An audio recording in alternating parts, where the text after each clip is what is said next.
월요일 한 주간의 일정 알려주시는 분이죠. 주식캐스터 연희님 모셨습니다. 안녕하세요. 안녕하세요. 네, 이번 주는 또 어떤 일이 있을지 자세하게 알려주실 것 같은데 먼저 쭉 일정을 보면은 아무래도 이렇게 세 번째, 네 번째 주 끼어있는 주간은 경제지표가 또 소강 국면이기도 하잖아요. 네. 근데 이번 주는 그 어떤 때보다도 상당히 또 주목받는 일정들이 많습니다. 보시면은 잭슨홀 미팅이 가장 또 관심을 받는 그런 이벤트가 아닐까 싶고 이때를 기점으로 해서 또 주식시장 과거에도 변했던 경험이 많아서 잭슨홀 미팅도 많이 보시고요. 그리고 또 FOMC 의사록이 수요일 날 나오죠. FOMC에서는 또 어떤 힌트를 줄지 이런 부분들 중간중간에 경제지표도 좀 많이 껴 있습니다.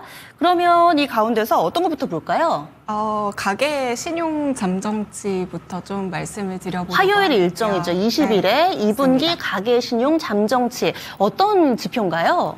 이제 가계대출이 얼마나 증가했는지 이런 것들을 확인을 해볼 수가 있는 일정일 것 같은데요. 자, 일단은 지난달 7월에 은행권의 가계대출이 전월과 비교해서 한 5조 5천억 원 정도를 넘게 늘어나면서 4개월째 대출 증가세가 이어지고 있습니다. 그중에서도 이제 주택담보대출 같은 경우에는 5조 6천억 원가량 늘어났는데요. 왜 이렇게 주택담보대출이 늘어났는지 이런 것들을 좀 살펴봤더니 5월 이후부터 서울을 중심으로 이 주택 거래가 늘어나면서 같이 주택담보대출도 좀 늘어나게 됐고요. 그러면서 최근에 이제 좀 대출금리가 하락을 하고 또 정책대출에 대한 공급도 증가하면서 이렇게 대출 증가세에 좀 영향을 미쳤던 것으로 보이고 있습니다.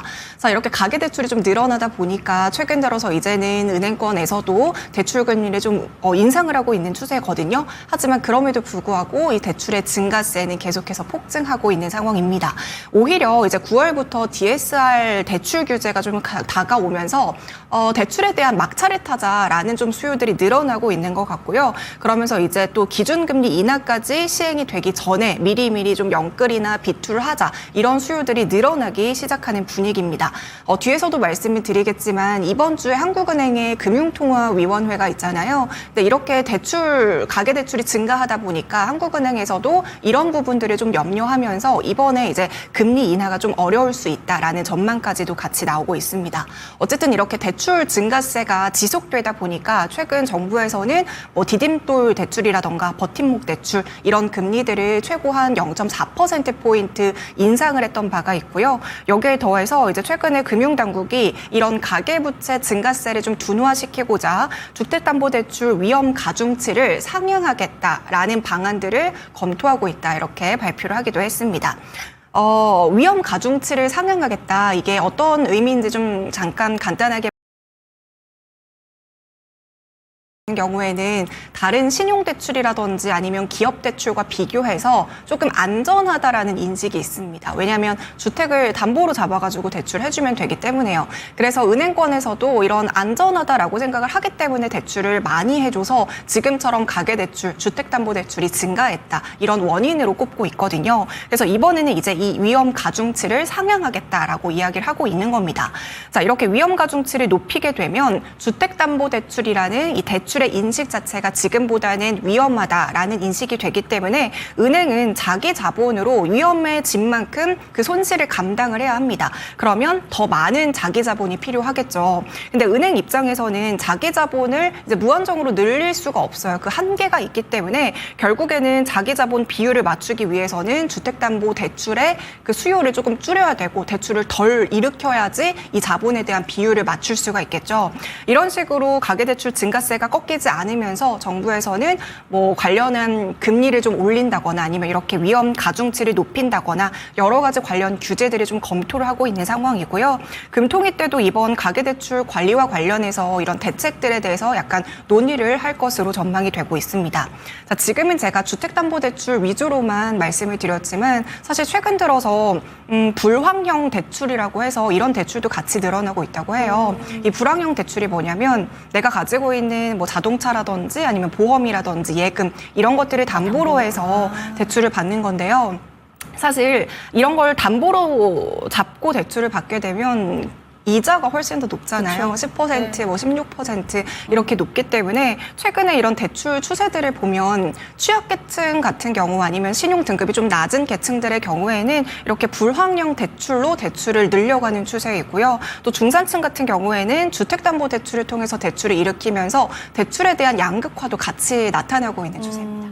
네, 국내 데이터였군요. 화요일에 발표되는 가계신용. 사실 저는 이런 뉴스 보면 좀 헷갈리는 게 부동산 가격이 오른다고 하니까 집은 사야 될 것 같은데 미국에선 금리 내린다고 하는데 국내에서는 이 주택담보대출 이 금리는 올린다고 하고 뭔가 좀 정책이 불협화음 속에서 계속해서 좀 서민들은 헷갈리게 되는 것 같아요. 그래서 이번 금통위가 더욱더 관심이 좀 쏠리는 것 같은데 네. 우리나라도 이번 주 포함해서 이제 3번 남았잖아요. 맞아요. 미국도 3번 남았고 네. 8월에 어떻게 될까요? 아무래도 이제 동결 기조는 이어질 것으로 보여지고 있습니다. 일단 물가부터 먼저 말씀을 드려보자면요. 7월에 국내 소비자 물가 지수가 전년 동기 대비 2.6% 정도 상승하면서 4개월째 이제 계속 둔화되다가 7월에는 소폭 반등한 바가 있습니다. 물론 7월에 이렇게 소비자 물가 지수가 소폭 반등한 이유는 국제 유가에 대한 영향도 있었을 테고요. 아니면은 또 이제 워낙에 비가 많이 오다 보니까 이런 부분에 대한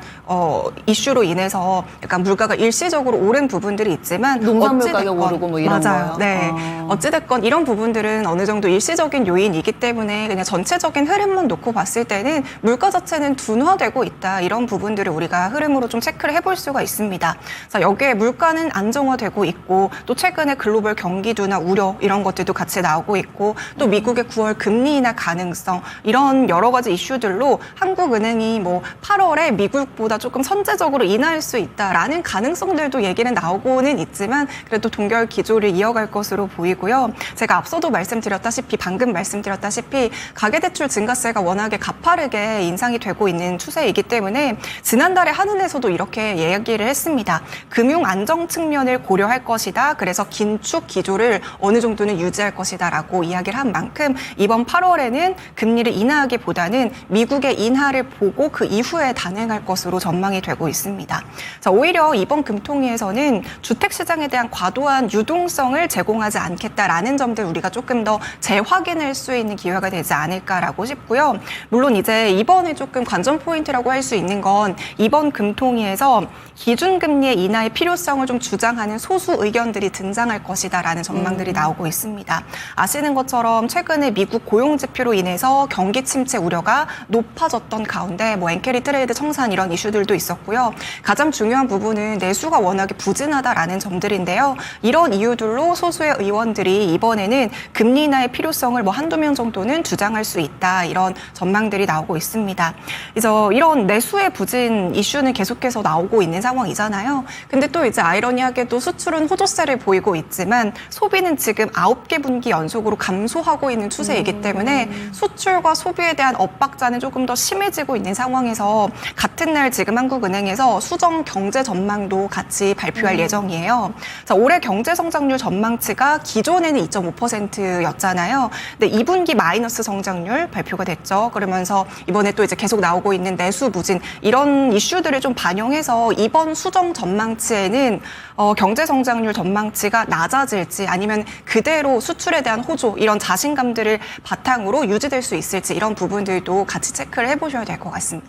뭔가 근래 이 수정치 발표한 거 보면은 매번 낮췄다, 뭐 하향 이런 헤드라인을 많이 봤던 것 같은데 이번에는 어떨지 미리 금통위 관전 포인트도 이렇게 좀 알려주시네요. 요즘 우리나라 것 좀 봤고 그리고 이번에는 중국 얘기 좀 해볼게요. 네. 중국에 보니까 LPR이라고 하는데 얼마 전에도 저거 내렸던 것 같거든요. 맞아요. 네. LPR도 내리고 MLF도 내리고 뭐 네. 이런 얘기를 심심치 않게 들었던 것 같은데 예전에는 지준율만 인하하더라도 시장에서 반응이 상당히 좀 컸었는데 요즘에는 저런 뉴스 나와도 전혀 안 움직이더라고요. 중국 상해도 3천 넘었습니다라고 말씀드린 게 굉장히 오래된 것 같은데 네. 백약이 무효한 중국입니다. 요즘 상황이 좀 어떤가요? 방금 말씀해 주신 것처럼 LPR 금리 이제 지난달에 5개월 만에 인하를 했었거든요. 아무래도 이제 중국에 대한 경기가 좋지 않기 때문에 어느 정도 약간의 대책들을 계속 내세우고 있는 것 같습니다. 아시는 것처럼 지금 중국의 2분기 경제 성장률은 4.7%로 나오면서 예상치 5.1%보다 크게 하회하는 수치를 이제 발표가 됐고요. 다른 경제 지표 지표들도 기대치에 상당히 못 미치는 상황입니다. 몇 개의 지표들만 좀 살펴보자면 지난달에 중국의 제조업 PMI 같은 경우에는 49.4에 그치면서 3개월 연속으로 위축 국면에 들어서고 있고요. 소매 판매 같은 경우에도 뭐 지금 중국은 디플레이션을 걱정하고 있는 추세잖아요. 6월에도 2.0%로 예상치인 3.3%를 크게 하회했습니다. 7월에도 소비가 2.7% 수준으로 살짝의 증가세를 보였지만 그렇다고 해서 소비가 막 너무 늘어났다. 이렇게 보기에는 조금 어려운 상황이라고 볼 수가 있겠죠. 자, 이렇게 수요 부진 여러 가지 좀 부진한 이유는 지금 중국의 수출도 굉장히 부진하기 때문인데요. 수출이 둔화된다는 건 당연히 내수가 좋아질 수 없다라는 지표로 연결이 되고 있습니다. 특히 아시는 것처럼 부동산 하락세도 저 내수 부진에 같은 영향을 미치고 있는데요. 부동산 가격에 대한 하락세가 이어지면서 중국 국민의 입장에서는 자산을 증식하는 데 한계가 생기게 됩니다. 이로 인해서 소비 심리 위축이 소비에 대한 회복을 같이 제한하고 있는 상황이고요.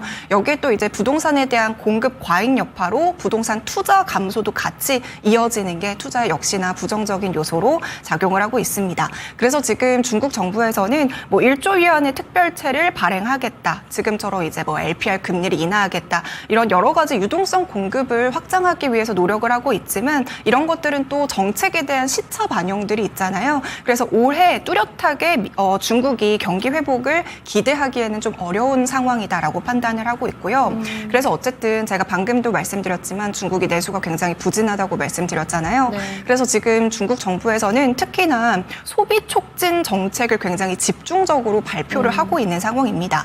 7월에 정치국 회의에서 내수 촉진을 핵심으로 국내 수요를 확대해야 된다. 이렇게 발표를 하자마자 돈을 풀었습니다. 3천억 원 위안의 초장기 특별 국채 자금을 대규모 뭐 설비 교체라든지 소비재 뭐 이런 것들 이구안신 정책 아시잖아요. 이쪽에다가 좀 배정을 했었는데요. 3월에도 중국이 뭐 이구안신 정책을 좀 발표를 했지만 이번에 정치국 회의에서 다시 얘기를 하는 거는 기존에 좀 투입했던 좀 지원을 해주겠다라는 부분에 더불어서 조금 더 그 범위가 확대됐다라고 보시면 될 것 같고요.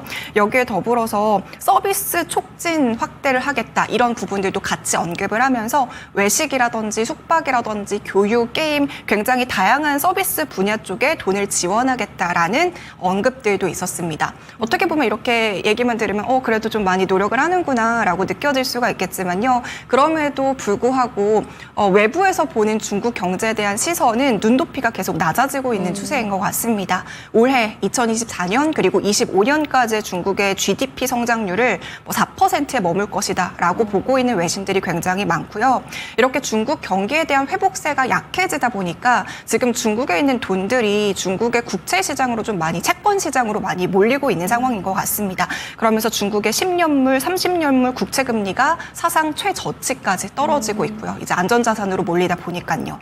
그러면 장기 국채 금리가 하락하게 되면 사실 중국 정부 입장에선 이게 약간 좋을 수도 있잖아요. 왜냐하면 자금 조달에 대한 비용이 좀 감소하기 때문에 이렇게 좀 돈을 해가지고 유동성을 풀자 이렇게 생각을 할 수도 있겠지만 지금 중국은 외환을 환율을 방어하는 데도 굉장히 지금 약간 녹록지 않은 상황이기 때문에 지금 이제 중국에서는 국채 시장에 개입을 하겠다라고 언급을 한 상황이고요. 그래서 은행이라든지 증권사라든지 이제는 국채 매입하지 마 이렇게 좀 개입을 한 상황이고 또 인민은행에서도 국채를 차입을 해가지고 유통시장에 이 국채를 약간 매도하면서 적정 수준까지는 금리를 끌어올리기 위해서 노력을 하고 있는 상황입니다. 네, 중국이 좀 살아나야 될 텐데 사실 우리가 이 코로나 지나고 나서 증시 회복 국면에서 미국이 워낙에 좋았으니까 우리 경제도 뭔가 좀 버팀목이 있었는데 G2 가운데서 지금 미국이 약간은 좀 경기 하향에 대한 우려가 있는 가운데 중국마저도 이렇게 계속 뒷걸음질 치면